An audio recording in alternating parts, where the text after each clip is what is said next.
Welcome, everybody, to Dead Talk Live. And tonight we have a very special guest, writer, director, editor, actor Jacob Chase, whose most famous directorial role to date is Come Play. And he created Larry the Monster, which we are going to be talking about tonight. Jacob, thank you for being on our show. How you doing?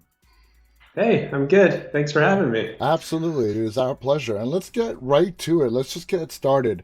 So looking at your bio, Jacob, it looks like in the 90s you were an actor. Okay. And then around 2004, you flipped to behind the camera. What happened to make you flip at such a really young age to go from being in front of the camera to dominating behind the camera? uh, Dominating. I was an actor as a kid. I loved theater and film a lot. I don't have family in the industry or anything. I just sort of saw people on stage and was like, I wanted to do that. And I had a very supportive mom who would take me to do that stuff. And I loved it. But when I started doing like film and TV as a kid, I started seeing what directors did, what writers did, DPs, and it was sort of this slow realization that like I don't want to just be saying other people's lines. I wanted to be writing stuff and directing stuff. I loved acting, and I have so much respect for actors, but I just ultimately felt like I wanted to create my own stuff. And so sort of when I was acting, I started making just, little short films or whatever. I was a kid doing it on my Hi8 camera or stop motion stuff, or forcing my friends to come over and be in short films. But yeah, eventually I sort of like fell out of love with the acting side of it and just kept pursuing the writing directing thing. And I also, this is a weird part of the story I don't normally tell people, but because of who you are in this audience, one of the big things I fell in love with at the time was creating haunted houses. And Uh-huh. I was in high school creating these like home haunts, and I sort of didn't have time to go on auditions anymore. And my agents at the time, got really mad that I wasn't going on auditions. And I was like, I just want to work on my haunted house. And so, my mom, I think, was just like, well, if you don't love acting anymore and you just want to make the haunted house, like, that's fine. Just do that. Like, this is all just what you want to do as a hobby. And I was like, yeah, I just want to do this. So I kept making my haunted houses and making short films. And I sort of have never stopped since then. Would you say your love of horror was from like your earliest memories of like when you first started watching movies, you loved horror, or was it something that just built up over time? It built up a little bit because as my like fear tolerance built up, and honestly, in the same way that like acting came from the theater world, my love of horror movies also came from like live haunted attractions first. I remember going to the very earliest iterations of horror nights back when it was just like a single haunted house in a parking garage in LA where I grew up. Um, and I was pretty young, and my mom took me to because I really wanted to go. We got into the first room of this haunted house, and it was like a clown popping out of a big Jack in the Box. I started crying. I was terrified. I made my mom leave out the exit after like waiting for an hour in line. And I was like terrified, but also fascinated somehow. And I convinced her to let me come back the next day where they were having like this lights on tour of it. And I just was fascinated by like how it worked and like how they would use misdirection to like scare people and where all the secret hideouts were. And it sort of felt like theater, which was like what I also loved. Uh-huh. And and so I started, I don't know, I started trying to create my own, and I've always loved that idea of like giving other people that sensation that I had that very first time I went into a haunted house, which was like it's just people in costumes and with lights and sound, but put that all together and you can just really make visceral emotions with people, and that's just a magical thing. Exactly. And those people, who are working at the haunted houses, they are actors. So it's Yeah. you just put a camera in front of it and you sort of got a mini movie right there. Now, Come Play, which is the movie that came out, your movie that came out in 2020. The concept was a short several years prior. So, how did it go from a short to a feature? Was it something that you pushed for? Did somebody approach you? Walk us through how Larry, your short, turned into Come Play the movie. Sure. Yeah, I mean, it was a sort of prior to that, I think something that most people don't know, or understandably, because this industry is crazy, and most things that people work on never get made. But Yeah. I had been a writer pretty successfully for like 5 or 6 years before that. I mean, I've been writing scripts for studios for a while before Come Play got made. I had a few movies that got really close to getting made, but nothing did, both movies and TV. And Larry was something I made, the short film. I kept making short films sort of throughout that process to kind of keep showing people, hey, I can direct also, because I was getting hired as a writer a lot, writing a lot of sort of big action movies and things like that, adaptations Hmm. of comic books and whatever.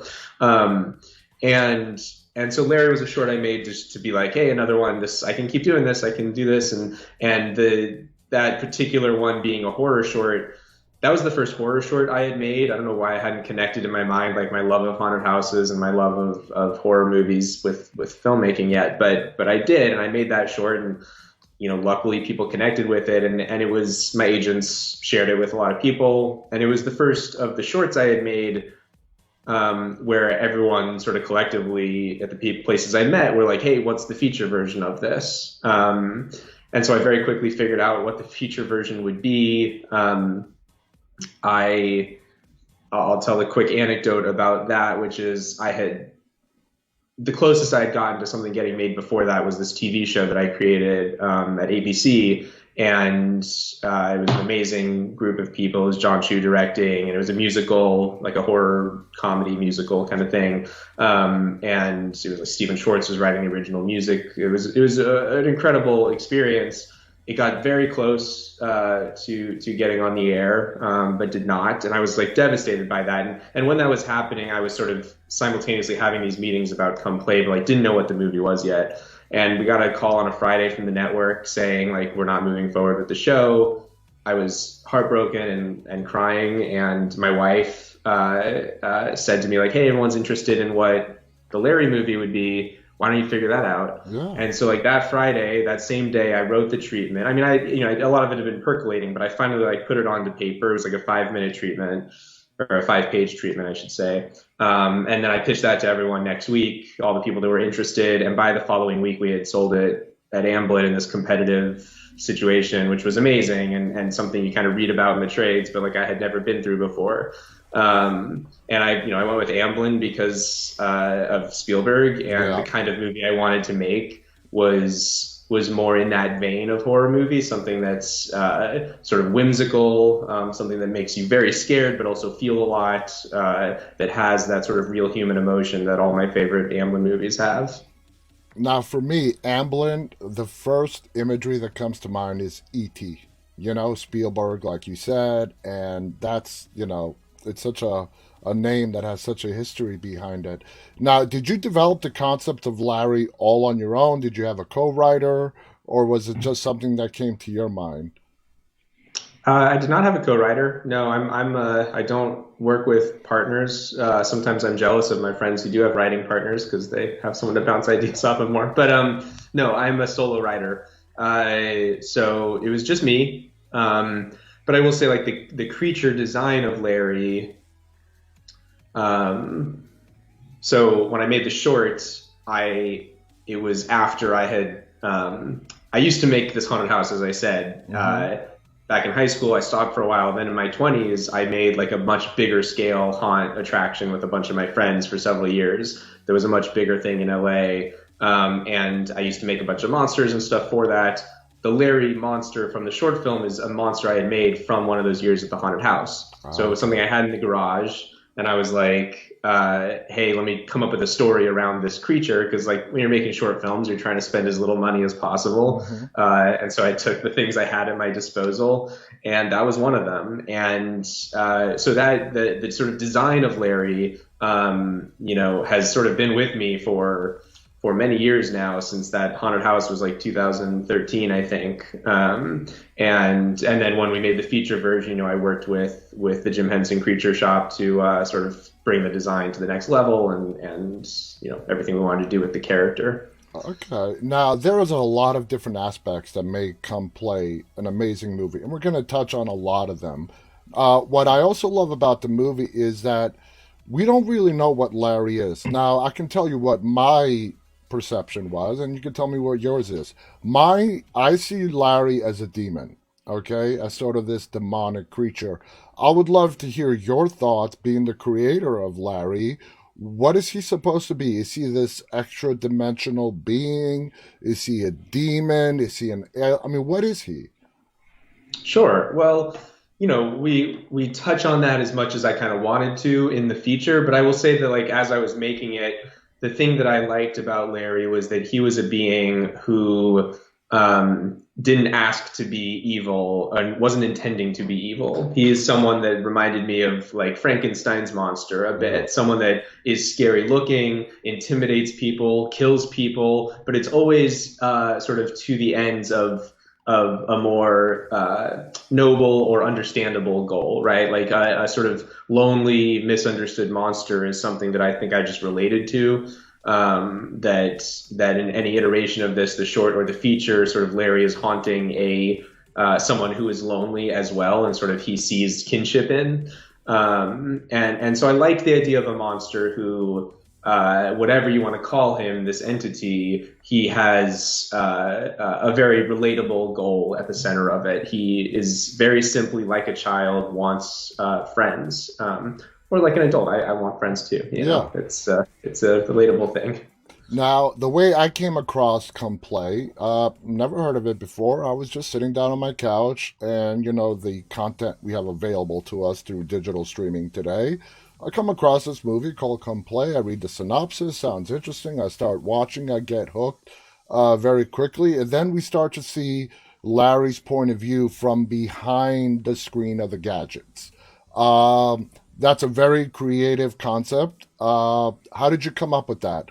Is that something that you wanted for us to see Larry's point of view in the beginning when he's trying to get into this world?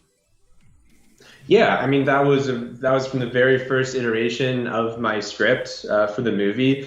It was my version of the Jaws water shot. It was important to me to not show Larry too much, first of all, because I think, as we all know, like the more you see a villain in these horror movies, the quicker they sort of become, I think, comical, which is Yeah. always something I was fighting against.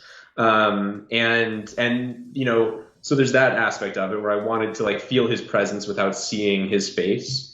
And the other part of it was I wanted to physically put the audience in his perspective a bit. Like I felt like the more you could sort of literally see behind his eyes and feel that yearning and hear his sort of wheezing, uncomfortable breathing, like the more you could start to sort of feel this strange both fear and kinship with him at the same time.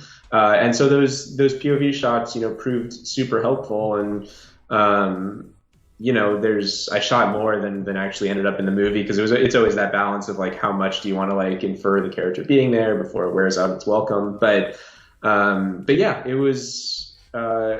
it turned out cool. I like those shots a lot, Yeah. and I'm glad that it worked because it's one of those crazy things that you're like shooting and everyone's like, "What is this?" It's because we're like shooting through like a green mat with like glass in front of it to like get those real reflections and stuff. But like you don't really see it until it goes through the VFX process and we like cut out everything around it. And Yeah. so it No, was like, it came out yeah, very nice. It came out very nice. I gotta admit, when I was watching the movie and then we see Larry's point of view for the first time, I'm like, ooh.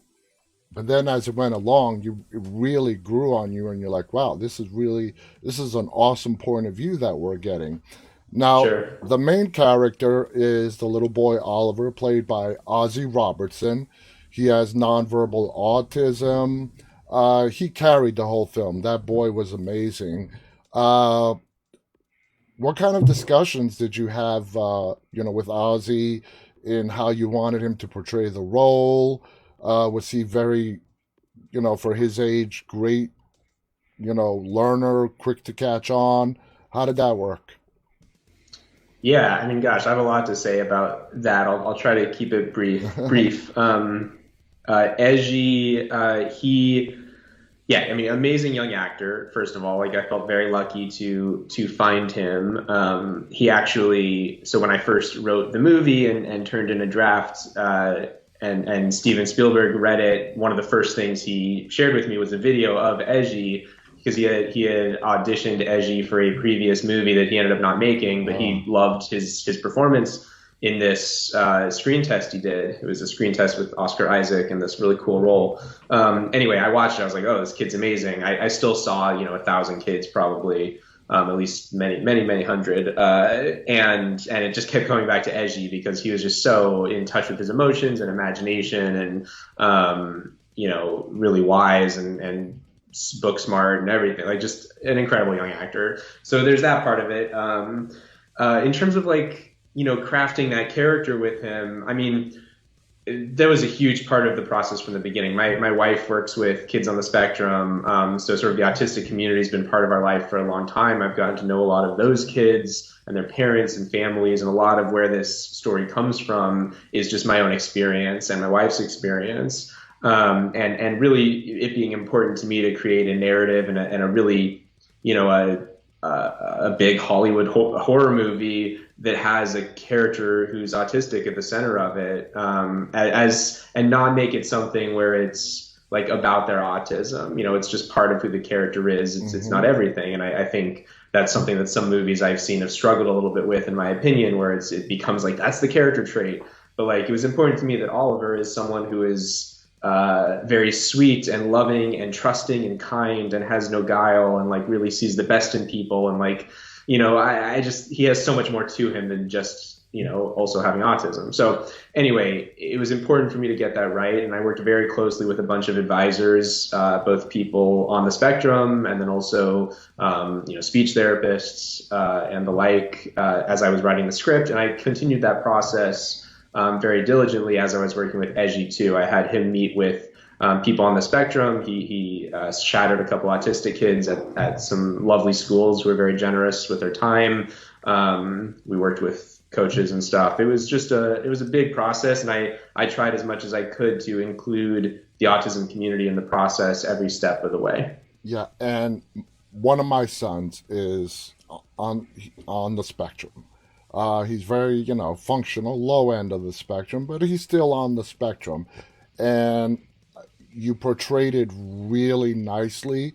And the point I want to make is how the parents are trying to figure out, how to communicate with their son, but yet not make him feel different. I think you captured that perfectly. You just explained the research you did with autism in kids. How about talking with parents? Because you really captured it pretty accurately. Did you spend a lot of time with the parents of autistic children? Yeah, same thing. I did. I wanted to make sure that the parents felt real. And, I had sort of met a lot of parents sort of through my wife's work. And then also during this sort of process where I was talking to kids about, how they feel about things and the things they're interested in. And I heard a lot about SpongeBob and all that. I got to meet a lot of their parents as well. And so very naturally through the process, I got to sort of hear experiences from all sides. And as I was writing it, I was trying to capture that, how that can be sometimes a struggle for parents, but I think all parents have struggles in different ways raising kids. And it was just capturing the specificity of the struggle, with having a kid on the spectrum, but also making sure the whole time that it's these are parents who love their kid with all their hearts, and the struggles come from a very natural place. And ultimately, at the end of the day, they just want to protect him like any parent wants to protect their kid. Absolutely. Now, the movie has a cast of a lot of young actors. Part A, I mean, is this the first time where you had to work with that many kids on a film or a short? And how did the other young actors do with direction and seeing things through the way you wanted them done? Yeah, I got super lucky on this with amazing cast. I mean, we worked really hard to find the cast. We had a great casting team. But I'd worked with a fair amount of kids in shorts before. I think because I was an actor as a kid, I was always relatively comfortable communicating with kids on set, because I remember very vividly what I liked and didn't like about directors sort of talking to me when I was that age. And I mean, I was Edgy's age when I started acting, so I've sort of, I got to see it from the other perspective. And I remember even in like film school and stuff, I would tend to gravitate towards stories about kids, probably because I was a kid not that long ago when I was making those and understood those stories. But also, I think there was a little intimidation before when I was younger about working with older actors, Yeah. more than working with kids. And then that just comes with practice, right? I mean, over time, working with any actor of any age or stature or experience level, it's just figuring out the way to communicate that works for them, and every actor is different. And I try to my style, if I have a style at all on set, tends to be like really just letting everyone into the process. Trying to explain as clearly as possible, like this is what I'm trying to do in the scene. Like let's figure it out together. And I found early in making shorts and stuff that like when you try to force things to be the way you pictured in your head, it's like 9 times out of 10 it'll end up feeling forced. and Yeah. and so I still obviously have the way I want things to be. I storyboard everything diligently. I'm a very big planner, but I also try to like allow myself to be open to what the actors feel comfortable with. And if they're not feeling comfortable, it's not going to look comfortable. And that's especially true with kids, because kids don't the best version of kid acting is like them just being themselves, right? Yeah. And so for all of them, I tried to foster an environment that was fun on set, that never felt like work. I did things like I waited to show them all Larry until we were actually shooting a scene with Larry, and it was like so cool to just see it through their eyes. And yeah, I mean, they were truly wonderful. We did a lot of screen chemistry tests between the whole group of them. And yeah, I don't know. It was awesome. They're all like growing up, and it's crazy to see them all get taller now. And I hope I Exactly. get to work with them again. Exactly. Now, we have all seen countless movies with bullies, children that are bullies. I love the fact that you did not make Oliver's friends these one dimensional just bullies, and you gave them a backstory, you gave them a relationship. We find out that Oliver was friends with them at the end. Looking back on that decision, and again, I love movies that break the norm. I love movies that go and think outside the box and not go the easy route. I'll just make them bullies. It's so much easier. Looking back on that decision on making Oliver's friends and giving them their backstory and their relationship with Oliver, how do you feel it worked for the film story? Yeah, I mean, I'm still very proud of that part of the story. I mean, some of the stuff I'm most proud about of the film is, are those relationships, right? And like the idea that Byron is a character, who's sort of the main bully, I guess, that Mm-hmm. that you think is one way, and then as the film progresses, you're uncovering layers, you're peeling back that onion, and he is just as broken and lonely and sad as like Oliver is, right? And I think that was kind of a theme for me throughout the whole film, was all the characters that you think are sort of doing bad or evil, or could be seen as that way through different perspectives. Like once you see the world through their perspective, you see like, oh, we're all not so different. And I think in a movie that's about communication and connection, that was important to me, that like the communication was severed from all these people at the beginning, and as the movies brought together, Larry in this strange way sort of brings these connections back together. Yeah, yeah. Now, when you were coming up with this concept and for the screenplay for Come Play, I mean, if you ask me, the underlying theme to Come Play is loneliness, which you touched on already. Was that your intention all along with Oliver, Byron, and Larry? Is people looking to make connection? Doesn't matter if you're a monster or a little kid. You're lonely. You're looking to make connections. Was that intentionally done by you when you were writing the script? Yeah, absolutely. I mean, I think that's the underlying, I guess, thematic thing that pins it all together, right? Is that all these characters, while we start the film really seeing the loneliness of Oliver, as the movie goes on, you see everyone has their own, they're suffering from loneliness in their own ways. Yeah, Even if they're surrounded by friends, there's something they're missing that's making them lonely, or Larry is in a dark place that can only see windows into our world, and he's yearning for this connection. I think that theme of like connection and loneliness to me was very much there at the forefront of writing the script. Now, when you got to the part when you were writing how the parents really believed their son Oliver when he was trying to explain to them all the weird stuff that's going on about Larry, again, we've seen countless movies. Oh, it's just an imaginary friend. Oh, he's just playing. But they believe him really quickly. Was that because if I put myself in that situation, I would like to think that I would believe my kid as well, like they did in the movie. What was your intention there? Did you just want it to go against the grain from the usual, imaginary friend, them trying to blow it off and try to show a different aspect from the parent side? Um, yeah, I mean, I think, these writing these things is like a group. I mean, getting notes and stuff is a group effort. And that was one of the things actually that I should credit like Alex Heineman and Andrew Rona, the producers of the film, with. They've made a lot of horror movies. And, early on in the process, I think before I even wrote the script, sort of in the treatment phase, they had this comment, but they were basically like, look, the scenes you always end up wanting to cut out of the movie are the ones where people aren't believing the other people, because it's like the audience is ahead of you, right? Yeah. And that's something I always believe in when I'm writing scripts, is like the audience by and large should not be ahead of the characters, because as soon as that happens, you start to lose interest. The characters start to feel naive or stupid. And so you want to sort of like be aligned with them as close as you can. And I thought that was a really good point. And so pretty early on in the process, I made the decision that like as soon as I could get the parents on the same side as Oliver, I was going to do that. Especially because ultimately I wanted this to be a movie about that family reconnecting.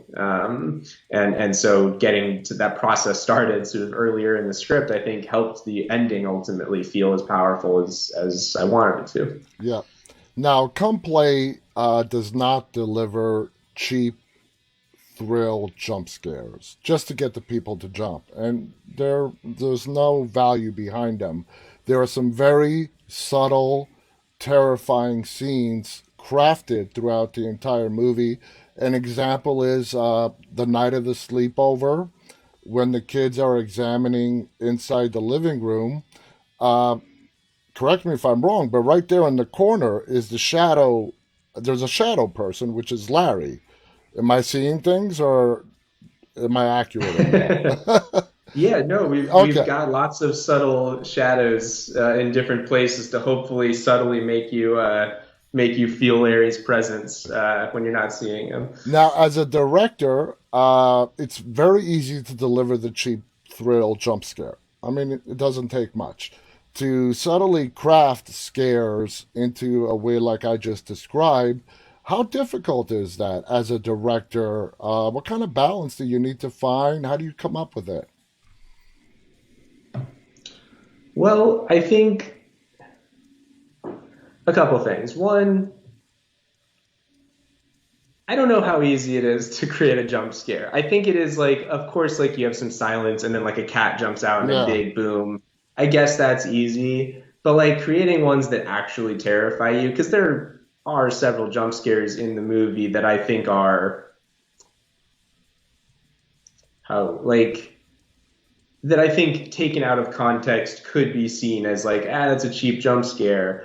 And when you're making these movies and you're test screening them, the tough thing is like people want those big jumps. It's like you talk to you talk to tons of people who love horror films, and we all will say the same thing, which is like, too many jump scares.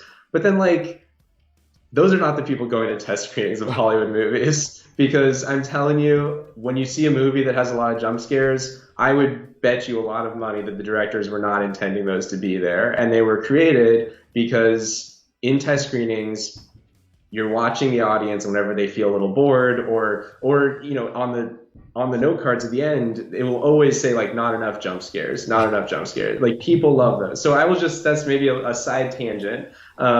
But there's a reason they're in all the movies. It's not because like Oh, I know, I it's not know. always because of filmmakers. Anyway, but yes, I do diligently try to craft scares, and I don't think they all 100% worked, but the ones that did, I'm very proud of, and the sleepover scene is one in particular that I think worked really well. I'm a big storyboarder. I also tend to film things on my phone. Like I'll film the scene first on my phone and cut it together and stuff to like make sure it works. And yeah, I mean, I think for me, it's all about the suspense. I think my favorite quote from Hitchcock is "There's no terror in the bang, only in the anticipation of it." I definitely believe that with all my heart, and so I try my hardest to like feel that anticipation as I'm both directing it and then editing it, and try to make you on the edge of your seat as much as you can. I mean, the most fun I've ever had is like sitting in an audience watching this movie together and just like watching people squirm and jump and all that good stuff. Yeah, yeah, that's what gives you the thrill, and I totally understand that. Now, Come Play has some great cinematography in it, as well as sound, which we'll get to in a second. Do you claim all the credit for the pretty cool cinematography, or did you have some really good DP, cinematographer working alongside you? Oh, I would definitely not claim all the credit. Of course not. It takes a village to make a movie. Maxime, my DP on that movie, was amazing. I mean, he's shot a ton of huge movies and a lot of horror as well. And we just really hit it off, really connected. He's a wonderful, loving father as well with a young kid who's not such a different age from Edgy, and so like we just connected on the story. And he came right after shooting Crawl, like, and we had a very short window of prep together. So I like storyboarded a ton of the movie already, but then like he came in and like he had a ton of awesome ideas to add to it. And I mean, when you're shooting something, it's like your plan is only part of it, right? Like it's important Yeah. to have a plan to go in, but then it's important to like be able to be nimble and change on the day. And I mean, he was always great about coming up with ideas with me on the day. And I actually just worked with him again on the show I just directed, and yeah, I hope I get to keep working with him in the future because he's super super duper talented. Yes. Now, the sound part. How active were you in the post production phase of Come Play? Going to the sound. I'm not talking about the score, which is good, but I'm talking about there's just something about the sound in the movie, from the footsteps to just the basic opening of doors. That's, I don't know, really adds to the eeriness of it. So, how involved were you in post production of Come Play? Probably too involved.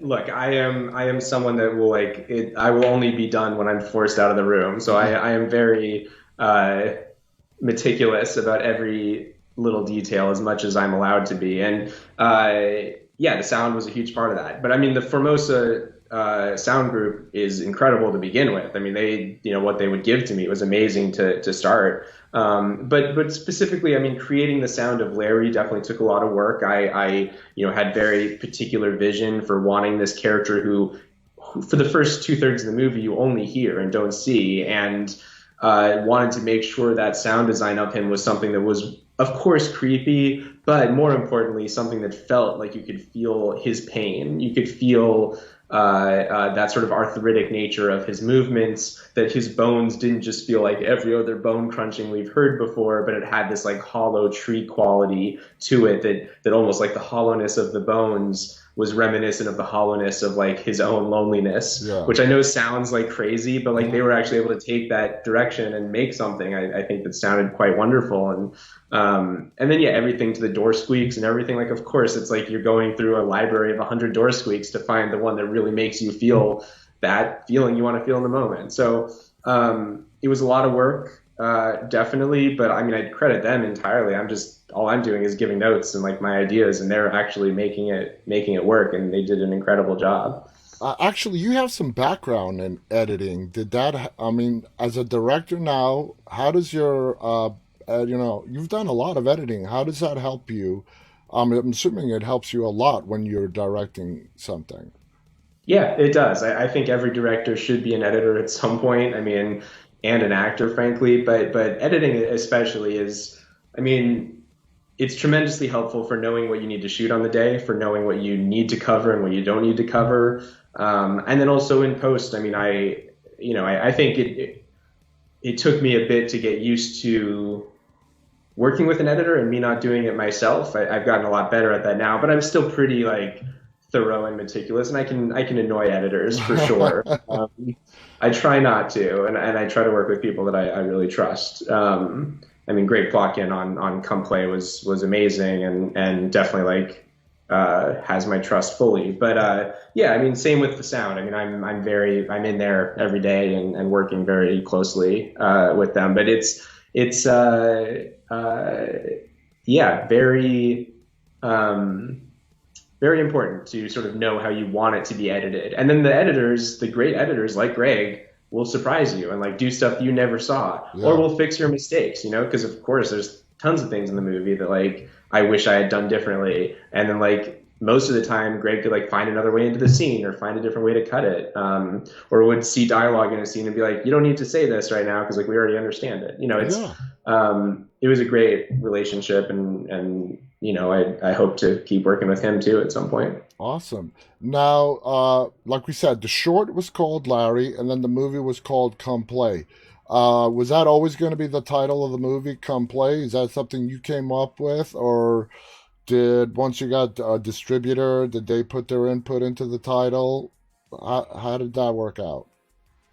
Yeah, that was not the plan. It was called Larry through production, and then ultimately when Focus was testing the title, I mean, everything gets tested, and they basically tested a bunch of titles. And the way that works, by the way, just is I think it's okay for me to say the way market research works, but they will, without any imagery or context, they will just show people in a mall or wherever like a bunch of just random titles and be like, which one of these would you want to see?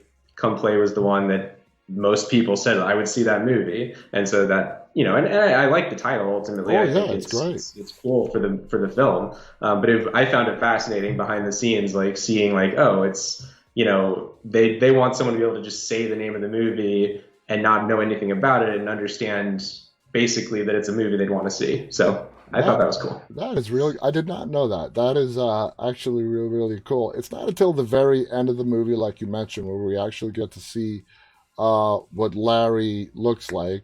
Throughout the movie, we hear his voice, like you said, the hollow or the arthritic nature of his voice. Now, you said you had crafted him from one of the haunted houses.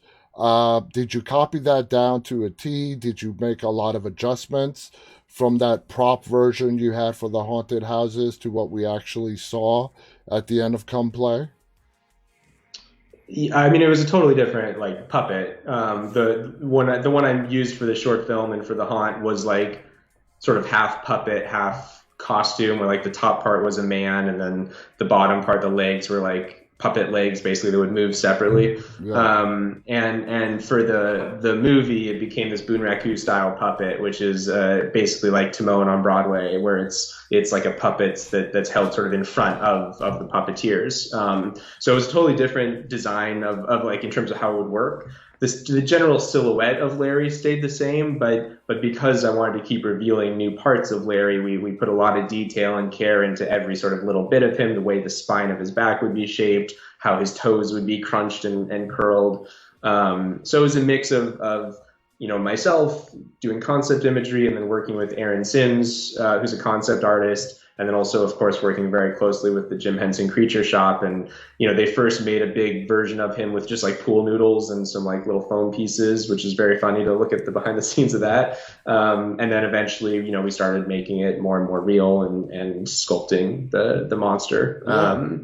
Yeah, it was a really fun process. Now, the movie was released in on Halloween Day, if I'm not mistaken, 2020. Did just the stars align for a Halloween release and everything was ready to go? Was the movie ready months to be released earlier? But you know what? You guys said, let's wait for Halloween Day. How did you get a Halloween Day release? Well, the movie was ready much earlier because we were supposed to come out and then COVID hit. Yeah, yeah, So that put a big wrench in things. And then there was talk about doing it in the summer. COVID kept getting worse, And then finally, this sort of Halloween date opened up, and some theaters around the country had started opening, and I got a call from Amblin and Focus, and they wanted to have a discussion about what we all thought about the Halloween day. The interesting thing is that Halloween is generally not a good day to release a movie because people don't go to the theaters No. because there's trick or treating. We all made the sort of decision that we thought no one's going to be trick or treating this year because of COVID. Maybe they'll go see a movie. Uh, I had a very small part of that decision, obviously, but I agreed with the plan. I thought it was kind of interesting if we were stuck with our movie being released during COVID, which of course not ideal. So they went full steam ahead. They put all this marketing together saying like this Halloween, and I think it really, audiences responded to it when again they did their market research, and so we put it on Halloween. And for all things considered, I mean, it did. They're really happy with the way it did. It was when maybe 50% of theaters were open in the Yeah. U.S. and it opened on like 2,000 screens, and Wow. not many So people were going to theaters at the time, unfortunately. But we did pretty good. I mean, we made a decent amount of money. 2,000 screens is not a limited release. That's a wide release. Did it come out on video because of COVID? Did it come out on video on demand the same day, or was it spaced out a little bit? No, it was windowed, so it was part of Universal's. At the time, they were trying out this 3 week window thing where they would put out a movie, and then they had a deal with AMC where they could release the movie on VOD 3 weeks later. So that's what they did. They released it 3 weeks later. It was not day and date, and then it kept playing in theaters for a good, I don't know, couple months after that, and dwindling screens or whatever. Yeah. But yeah, it was a weird thing, right? Because it was so exciting to have a movie in wide release, but also like it came out at a time when like I couldn't go to the Yeah. theater around me to see it. I had to drive an hour away to go find a theater that was open. So Same it here. was bittersweet, I would say. But when I went to the theater to see it, and I saw it a couple times while it was out, just to like, because that's why we do this, to like see it with people. And that was a blast. I mean, seeing it with full audiences of people screaming and laughing and all that stuff, like it was great. Hopefully the next one doesn't come out during a global pandemic. Let's hope. Yeah. Now, working with Steven Spielberg, I mean, you want to talk about a legend, Steven Spielberg. What was it like working with him? I assume with his project is the first time you actually met with Spielberg. Definitely was the first time I met Steven Spielberg. I hope I get to work with him again at some point. It was it was incredible. I mean, I didn't know what to expect in terms of like how involved he would be because he obviously there's a lot of projects that he's sort of a producer on, but he really took a shining to this, which I was very fortunate to see happen. And he gave notes on the script, which was really cool, and then he really became involved sort of in post. I would sort of hear like, oh, he's watching the dailies, he's really liking this stuff, but then in post he like really sort of he came in the mix and would sit in the edit with us and stuff, and had a lot of great input, and I got to hear a lot of stories, and I had to very quickly, I think, try to forget who he was and just like talk to him like any other producer, and because I still had to fight for things and like Yeah. argue points or whatever. But I mean, he was so generous with his time and his knowledge, and also respectful when I disagreed with things, and it was awesome. I mean, it was just You fun to see how his mind worked, you you know? disagreed with Steven Spielberg? No, that's No, you know what awesome. I mean. It's I know just, when that's you're awesome. That's awesome. I love that. I love that from his point of view too. That he's not this my way or the highway. And you know what? Looking at Steven Spielberg throughout his whole career, from stuff that he's produced to directed, you can tell that the man is a motion picture fan, not genre specific. He's done movies that span the spectrum of genres, from horror to dramas to science fiction. And at the end of the day, I haven't, like I said, I haven't met him yet. I haven't had the honor to meet him yet or talk to him.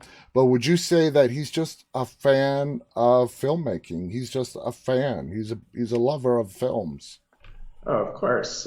Big lover of films and so much energy and excitement about everything. We'd be talking about a shot in the edit and like talking about like what to do with the CGI or something. And he would just like get out of the couch and like start talking about it and like pitching how the monster could look in this one shot and stuff. It was just awesome to like watch him, be still so enthusiastic about every little detail in Yeah. filmmaking. Yeah, really amazing experience. And honestly, working with everyone at Amblin was amazing. I mean, they're a very filmmaker first company, and that's what you've always heard about them. But it was true. I mean, of Yeah. all the studios I have written movies for, I mean, they were the most, I think, respectful of the original sort of vision of it.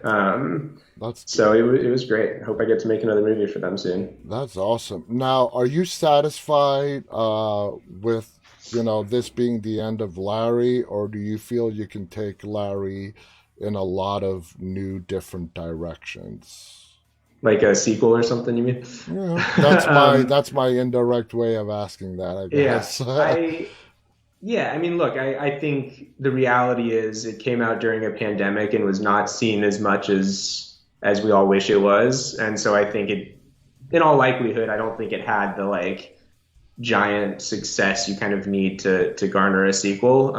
As sad as that is to say, if the opportunity arose, 100%, I have ideas for where to take the character next, where to take the story next. But I would say I certainly tried to make a movie that was all inclusive and that stood on its own and that had an ending that was satisfying if we never do see Larry again. But I do hope we do. I do too. Now, you also mentioned earlier that you're a writer going way back. You've written books, uh, and of course screenplays. Which one do you prefer the most to do? Screenplays, books, and also explain to us, are they very similar or two completely different beasts? I honestly, I actually don't know that I've written a book, so I'm not sure. I have adapted many books into screenplays, but I don't know that I have the patience to write a book because for me, screenplays are always a means to getting a movie made or a TV show made, Hmm. and I love that part of it. I try to make screenplays very fun to read on the page, right? And not, not just blueprints, but ultimately they are blueprints for making something else. And, for me, the writing has always been a means to getting to direct more. And I've been fortunate to be able to make my living as a writer in the process. But what I hope is that I get to sort of continue directing more and working with amazing writers who help me bring ideas to the screen. Now, with Come Play, it just got released last year. Do you see that a lot of, not a lot, but more doors maybe have been, or more interest has opened up for you directing? Now, and to follow up with that question, do you feel comfortable directing someone else written work, or would you want to direct stuff that you wrote exclusively? Yeah, well, there's two questions. I mean, one, do I want to direct other people's writing? Absolutely. I just directed 4 episodes of a TV show that I didn't write, and it was a blast because I got along with the writer super well. She was an incredible artist, and I just loved her words so much, and she took notes really well, and it was a great collaboration. So I think yes, I love that, and I would love to do more of that. And I think being a writer helps know what notes to give and what's actually achievable, on the page. And then in terms of like have other doors opened up, I mean, yeah, certainly. I think, having just gotten a movie through the studio system, I think there is always, a slightly bigger level of trust that you can do it again and that you at least won't lose everybody's money and you can make something competent. So yeah, there doors have opened up. I certainly have, I'm currently, writing a bunch of things that I will direct for some big horror people, which I am very excited about, and hopefully they get made. You never know, but things are looking promising. So fingers Awesome. crossed. Awesome. Now, come play, you said, Amblin was interested. So I'm assuming, you had a pretty decent budget to work with to shoot come play. Moving on, do you think that might have spoiled you? Maybe the next project you take on in regards to a full feature film may have a lower budget. Do you think having your second feature film become Play by Amblin Studios, a big company, I'm assuming they gave you a pretty good budget. Do you think that might have, I don't know, spoiled you in a little way, for lack of a better term? I don't know how spoiled you think I am about the but I mean the budget was not particularly large for the movie. I mean it was certainly bigger than my first feature I made, Yeah. which was like a $250,000 budget. Yeah, This indie that's what movie I'm I talking about, like made. 250 or less, low budget. I'm sure Amblin, yeah, gave more than that Yeah, for I his mean, it one. was several million dollars, but Yeah. not, it certainly wasn't Indiana Jones or something. I don't know. I mean, no, I think I don't really care what the budget is of things as long as it's sort of the budget to make the thing that you're trying to make, right? I mean, I think, um, you know, we had the money that we needed to make that movie and we made it. And I think I would love to continue doing things that are of all sorts of budget levels. I mean, yes, in my dreams, I hope to be making Star Wars movies one day. That's the goal for me. But in the meantime, I'm very happy to make any budget, anything, just because I love creating and I Yeah. love working with actors and other filmmakers and DPs and production designers and editors. Like I love that whole process. So I sort of don't care what the budget is as long as the crew's happy and getting taken care of. I mean, that's kind of the most important thing. Are there any other shorts that you have written or directed that you would be interested into making full feature films like Larry turned into Come Play? Any other shorts Um, that you've done? that's a good question. I mean, I have a bunch of shorts that are um, not horror that I Hmm. love dearly and that I would be honored to turn into features, but the opportunities didn't present themselves organically. And I'm a believer that like when people love something, that's when things have a chance of getting made. And so I try with the things that I work on as a writer or a director to like get involved with projects that feel like they actually have a life to them, right? You can kind of feel if you're getting onto the train when it's actually going versus like, we're maybe getting off the train, but we're going to get someone else on here to like try to do some work on it just in case we might make it. I did a lot of that earlier in my career. I think working on projects that I loved, but that ultimately, like in retrospect, I can see where maybe like fishing expeditions or like the studios didn't know if they were ever going to make it Yeah. in the first place. So anyway, point being, I don't know that like I have a short that I'm like anxious to like force into existence as a feature if other people aren't wanting it to be one. But I have plenty of other ideas and things I'm working on that I don't need to sort of try to force a short to be a feature at the moment. How do Knock you on wood, I feel? keep creating. You said you just got done directing some television episodes. How do you feel working as a television director? Do you like the pace, the vibe of a TV show? Is it really no different than a movie? It's different in the way that definitely we were shooting a lot more pages in a day, so that was tough. But ultimately, I mean, I shot it like I would shoot a movie, and yeah, I loved it. I mean, I think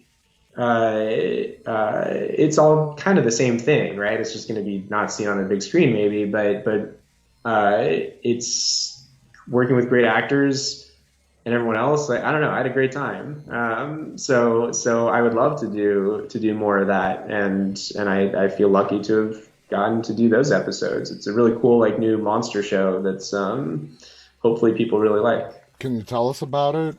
What's it called? Uh, it's called The Girl in the Woods. It's going to be on Peacock. The release date has not been announced yet, so I don't think I can say that, Uh-huh. but soon I will say. And And with a yeah, I did. title, A Girl in the Woods, this is not a horror. It is a horror. Oh, it is a Yeah, horror. it's Okay. horror. It's I have not done the press yet for it, so I don't know the That's best all way right. to It's all right. I don't want succinctly to. I describe don't. it, but it's like I about a monster hunter girl who's awesome and like super badass. And I just the writing's so good, the cast is amazing. There's some really fun monsters in the movie, in the TV show, I should say. And yeah, I got to make four of them, and hopefully everyone digs it because I Awesome. liked making it. Awesome. Can't wait to see it. Jacob, this hour just flew by. Thank you so much for being here with us, sharing your thoughts on the movie Come Play, which is a great movie. Guys, if you have not watched the movie, it's called Come Play. It's available on all the major video on demand outlets to purchase. Please check it out. It's fun. It's out of the box. It's not something you would expect, and it will leave you very pleasantly surprised by the end of the movie. Jacob, thank you so much for being here with us. Do you have any final thoughts you want to share with us? Thank you for having me. No, I mean I appreciate you saying the kind things about the movie, and I hope everyone that watches the film feels the heart in it that we tried to infuse into the movie. And let's all keep watching movies on the big screen as much as we can, so we keep that theatrical experience alive. I agree. It's an experience that we grew up with, and we don't want to let go. And let's just hope that things get better really soon. I want to thank Jacob. I want to thank all my viewers for tuning in. I hope you guys enjoyed this past hour as much as we did. Stay safe until tomorrow. Always stay walking. Good night, guys.